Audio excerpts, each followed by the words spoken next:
Today we are visiting Abu Simbel, the most southern part of Egypt.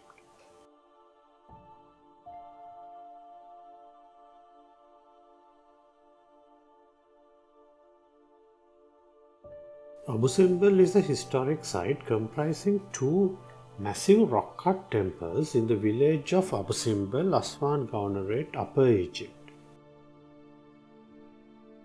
near the border with Sudan. Trip is about 3.5 hours from Aswan in the tour bus through the desert.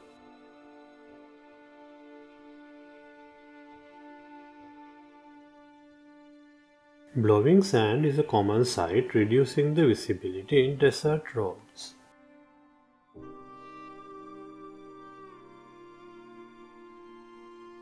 Abu Simbel Temple Complex is situated on the western bank of the Lake Nasser, about 230 kilometers southwest of Aswan.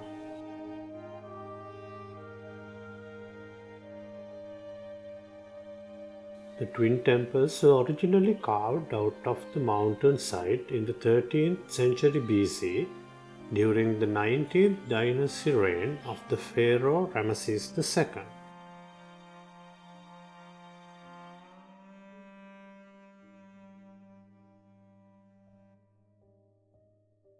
There are two temples, the Great Temple dedicated to Ramesses II himself.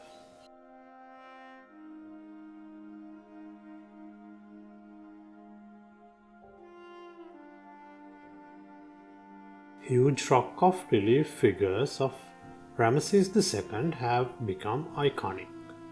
A number of family members can be seen standing at his feet, including his mother Tui, his wife Nefertari, his two eldest sons, and 6 of his daughters.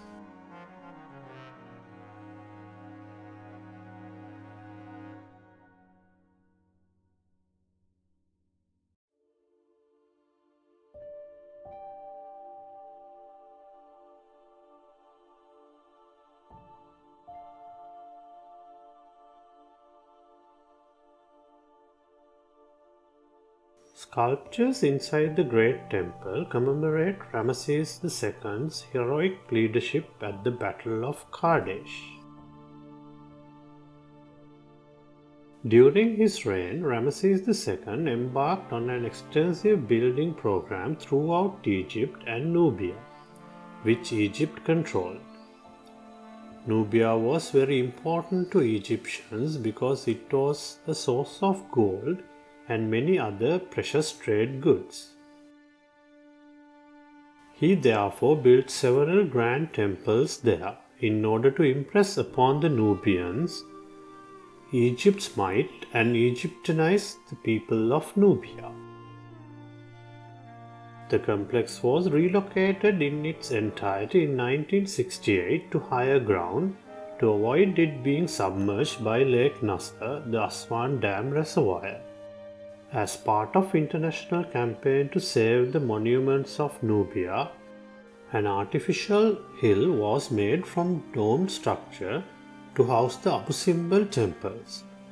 Under the supervision of a Polish archaeologist, Kazimierz Michalowski, from the Polish Center of Mediterranean Archaeology, University of Warsaw.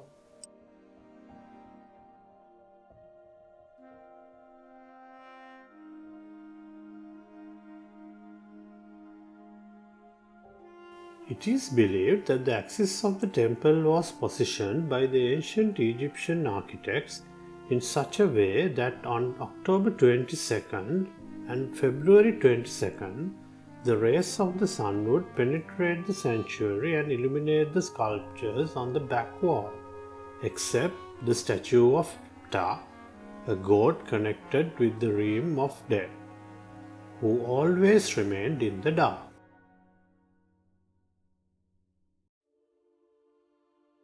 These dates are allegedly the king's birthday and coronation day respectively.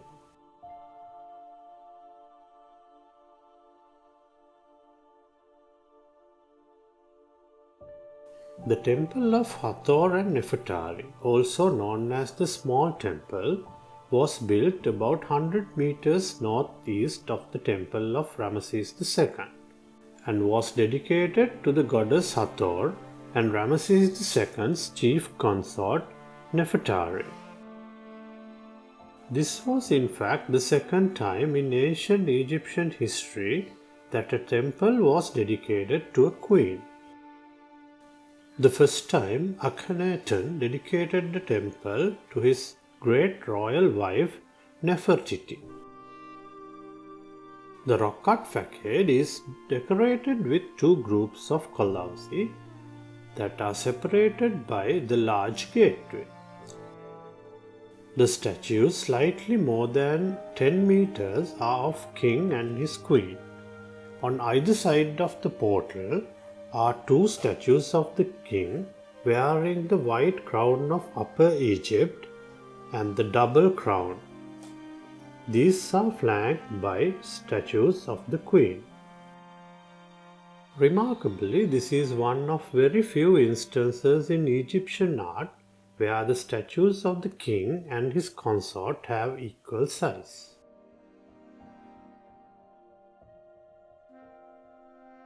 The hypostyle hall in the smaller temple is supported by 6 pillars decorated with scenes, the queen playing with the sistrum, an instrument sacred to the goddess Hathor.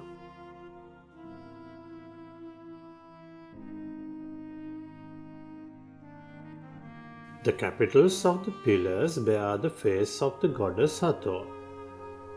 This type of column is known as Hathori.